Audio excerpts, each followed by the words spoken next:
আম এবং নিম, এই দুই যে যার স্থানে অত্যন্ত বিশেষ, অত্যন্ত শ্রেষ্ঠ। আম আমাদের শক্তি বাড়ায়, আর অন্যদিকে নিম রোগের সাথে লড়াই করার আমাদের ক্ষমতা বাড়ায়। এবার আম অত্যন্ত মিষ্টি হয় আর নিম অত্যন্ত তিক্ত। তাই এই কারণে কি নিমের নিরাশ হওয়া উচিত বা নিজেকে ঘৃণা করা উচিত? তার স্বাদ তিক্ত? কখনোই নয়।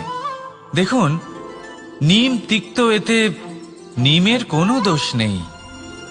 দোষ হলো জিহ্বার, যে মিষ্টি পছন্দ করে, তিক্ত পছন্দ করে না।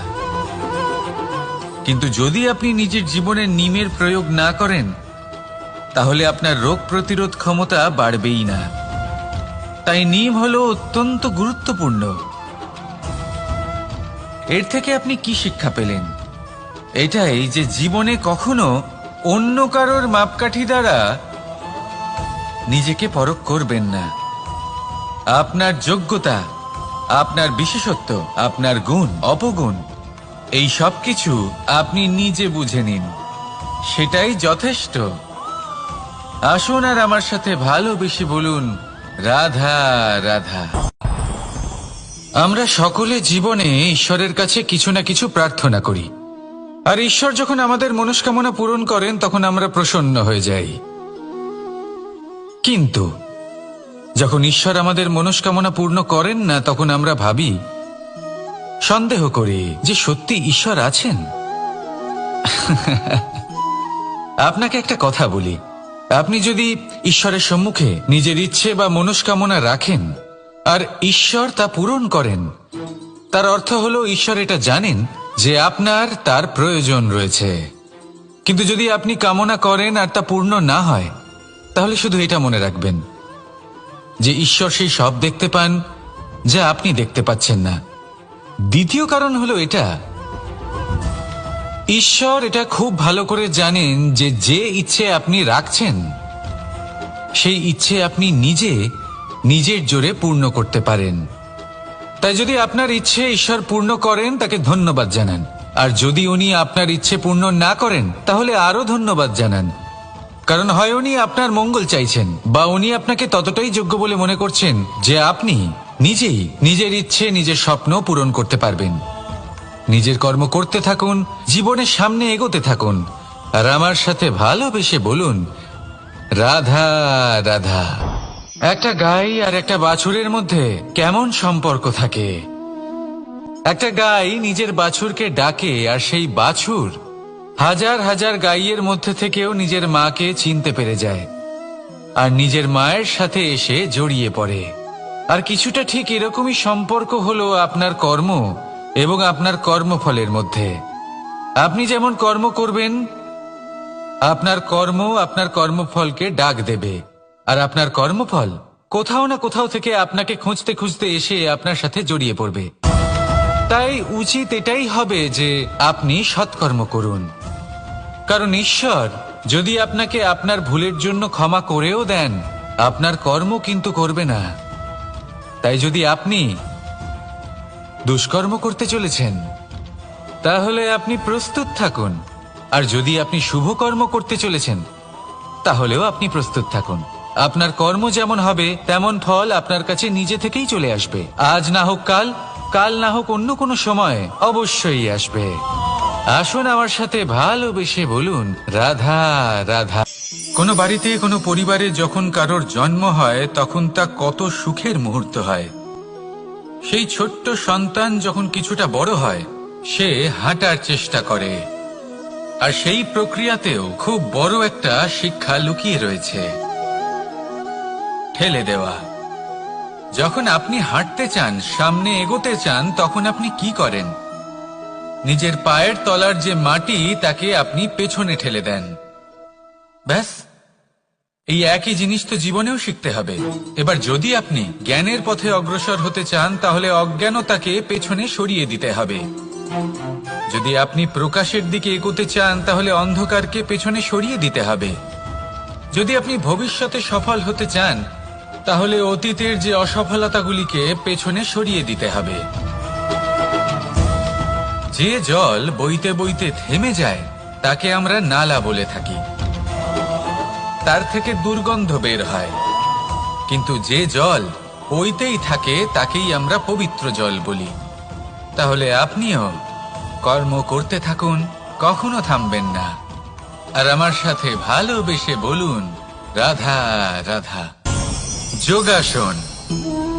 যোগাসনে আসন অত্যন্ত গুরুত্বপূর্ণ। এবার আমি বলবো সবথেকে শ্রেষ্ঠ আসন কোনটি। আশ্বাস। নিজেকে আশ্বস্ত করতে থাকুন যে আমি আছি, সব ঠিক হবে, যা হচ্ছে ভালোর জন্য হচ্ছে। এই আশ্বাস আপনাকে জীবনে এমন ধনাত্মক বিশ্বাস দেবে যে আপনি বড় বড় সমস্যার সমাধান করতে পারবেন। এবার যদি কথা বলি সবথেকে কঠিন সময়ের, তাহলে সেটা হলো বিচ্ছেদের। যা মা সীতাকে সহ্য করতে হয়েছে শ্রী রামের জন্য, রাধা কৃষ্ণকেও সহ্য করতে হয়েছে। যে ব্যক্তি বিচ্ছেদের সময় সঠিক পথে চলে এসেছে সে জীবনে অনেক শ্রেষ্ঠ স্থানে অবশ্যই পৌঁছতে পারবে। এবার যদি কথা বলি সবথেকে জরুরি এবং গুরুত্বপূর্ণ সময়ের, তাহলে সেটা হলো সংযোগ। সকলকে সাহায্য করতে থাকুন। আপনি অন্যদের সাহায্য করে তাদের যত আনন্দ দিতে পারবেন ততটাই আনন্দ আপনারও জীবনে অবশ্যই আসবে। আসুন আর আমার সাথে ভালোবেসে বলুন, রাধা রাধা। কামবোধ, এটাই আপনার অন্তরের প্রথম শত্রু। বেশিরভাগ মানুষই কামবোধ বলতে লালসা বোঝেন, কিন্তু এটা সম্পূর্ণ সত্য নয়। কামের আসল অর্থ হলো কামনা। এটা খুবই সহজ ব্যাপার। মনুষ্য শরীর থাকলে, মানুষের মন থাকলে এই কামনা অবশ্যই থাকবে। এবার এটাই দেখতে হবে যে এই কামনা নেতিবাচক কামনা নাকি ইতিবাচক কামনা। অন্য কারোর জিনিসে নজর দেওয়া, অন্য কোনো মানুষের উপর নজর দেওয়া, কোনো অনুচিত বস্তুর দিকে নজর দেওয়া, এই নেতিবাচক কামনা। আর এই দুষ্কামনা মানুষকে দিয়ে অপকর্ম করাবেই করাবে। তাই মনে রাখবেন, যে ব্যক্তি নিজের কামনাকে নিয়ন্ত্রণে রাখতে পারেন তিনি সঠিক পথেও থাকেন, সঠিক লক্ষ্যে পৌঁছতেও পারেন। যিনি কামনা নিয়ন্ত্রণে রাখতে পারেন না তিনি তার পথও হারিয়ে ফেলেন এবং লক্ষ্যচ্যুতও হন। তাই মনে রাখবেন, নিজের কামনাগুলিকে নিয়ন্ত্রণে রাখুন। কাম নামক এই শত্রুর ওপর বিজয় লাভ করুন। আর আমার সাথে ভালোবেসে বলুন, রাধা রাধা। আমাদের জীবনে দুই ধরনের সম্পত্তি হয়ে থাকে। এক হলো ভৌতিক সম্পত্তি, এক হলো জৈবিক সম্পত্তি। অর্থ, সম্পদ, সুবিধে, খাদ্য, এইসব ভৌতিক সম্পত্তির মধ্যে পড়ে। ব্যক্তি, মিত্র, পরিবার, আমাদের আপনজন, আত্মীয় স্বজন সব জৈবিক শ্রেণীতে পড়ে। আর প্রত্যেক মানুষের পক্ষে এই বিভাজন বোঝা অত্যন্ত আবশ্যক। কারণ মূলত আমাদের ব্যবহার দুই রকমের হয়ে থাকে। হয় আমরা ভালোবাসি বা আমরা সদ্ব্যবহার করি। আর সবথেকে বড় ভুল আমরা তখন করি যখন আমরা বুঝতেই পারি না যে ভালোবাসবো কাকে আর ব্যবহার করব কাকে। আমরা ভৌতিক সম্পত্তি ভালোবেসে ফেলি আর ব্যবহার করি জৈবিক সম্পত্তিকে, যেখানে এটা অনুচিত। জৈবিক সম্পত্তিকে ভালোবাসুন আর ভৌতিক সম্পত্তিকে ব্যবহার করুন। যেদিন আপনার মধ্যে এই বোধ জাগ্রত হবে যে কাকে ভালোবাসবেন আর কাকে ব্যবহার করবেন, সেই দিন আপনার জীবনে শুধুই শান্তি বিরাজমান হবে। আর তখন এই মন প্রসন্ন হয়ে বলবে, রাধা রাধা। কাল, আজ এবং কাল, আমাদের সমগ্র জীবন এই তিনটির আশেপাশেই ঘুরতে থাকে। আমরা সবসময় বিগত সময়ের বিষয়ে ভাবতে থাকি। অতীতে যদি আমাদের দ্বারা কোনো ভুল হয় সেই বিষয়ে ভেবে ভেবে আমরা সবসময় অনুতাপ করতে থাকি। এটা উচিত নয়।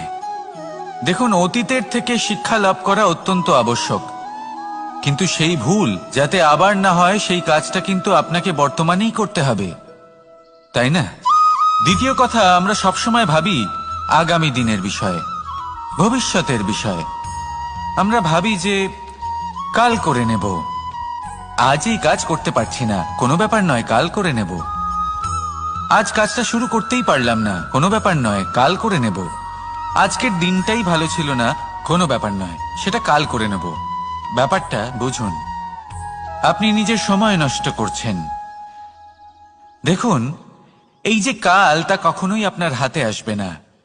তাই যে কাজ করতে চান সেটা আজকেই করুন, অন্তত শুরুটা করুন। কারণ এই আগামী সময় তা সবসময় আপনার থেকে এক কদম আগে থাকবে, একদিন এগিয়ে থাকবে। জানেন কেন? কারণ এই কাল আপনার জন্য অপেক্ষা করবে না, সেই জন্য আপনিও এর জন্য অপেক্ষা করবেন না। যা করার তা আজকেই শুরু করুন। কারণ যে বর্তমানে নিজের ভিত স্থাপন করেন না, ভবিষ্যৎকালে তার সুন্দর শক্তিশালী ভবন কখনো নির্মাণই হয় না। আসুন আর আমার সাথে ভালোবেসে বলুন, রাধা রাধা। সাফল্য খুব সহজ এক শব্দ। এটা হলো সেই সব শব্দের মধ্যে অন্যতম যা মানুষ একটু বুঝলেই ভাবেন সব বুঝে ফেলেছি। আর যেই উনি বুঝতে পারেন সাফল্য কি, আজীবন সেই সাফল্যের পেছনেই ছুটতে থাকেন। এই সাফল্য হলো একটা খেলার মতো, যাতে মানুষ নিজের সমস্ত জীবন বাজি লাগিয়ে দেন। আর প্রত্যেক খেলার মতোই এরও কিছু নিয়ম রয়েছে। আর প্রাথমিক নিয়ম হলো, এই সাফল্য লাভ করার জন্য সাফল্য লাভ করার স্বপ্ন আপনাকে অবশ্যই দেখতে হবে আগে। হ্যাঁ, কিন্তু শুধুমাত্র স্বপ্ন দেখলেই কিছুই হবে না। স্বপ্ন দেখুন, তারপরে আপনার নিজের নিদ্রাকে ভঙ্গ করতে হবে, দিনরাত পরিশ্রম করতে হবে, দিনরাত চেষ্টা করতে হবে। তবেই এই সাফল্য আপনার কাছে আসবে আর আপনার পদানত হবে। তাহলে স্বপ্ন দেখুন আর পরিশ্রম করে তাকে সার্থক করুন। যদি এটা করেন তবেই সাফল্য সহজেই আপনার কাছে আসবে। আর তখন মন প্রসন্ন হয়ে বলবে, রাধা রাধা। সমস্যা,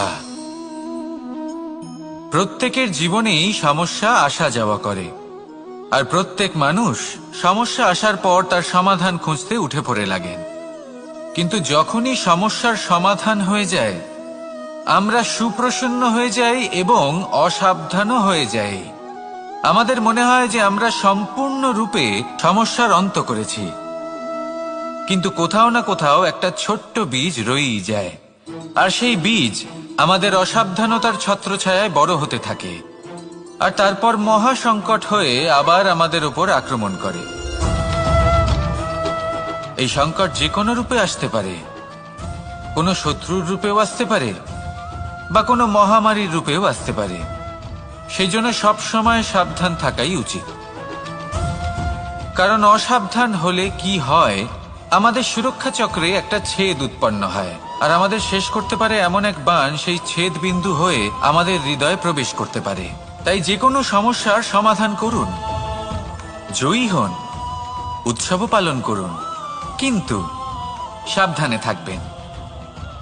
আসুন আর আমার সাথে ভালোবেসে বলুন, রাধা রাধা। এই সংসারের অন্তের এর বিনাশের প্রারম্ভ কিভাবে হয়? কোনো যোগের মাধ্যমে, কোনো ভয়ানক অসুরের আগমনে, নাকি প্রকৃতির রাগের কারণে? না, এই সংসারের বিনাশের প্রারম্ভ হয় আমি থেকে। এই আমি, এই তুমি, এটা আমি করেছি, ওটা তুমি করেছো, এটা আমার, ওটা তোমার, আদি ইত্যাদি।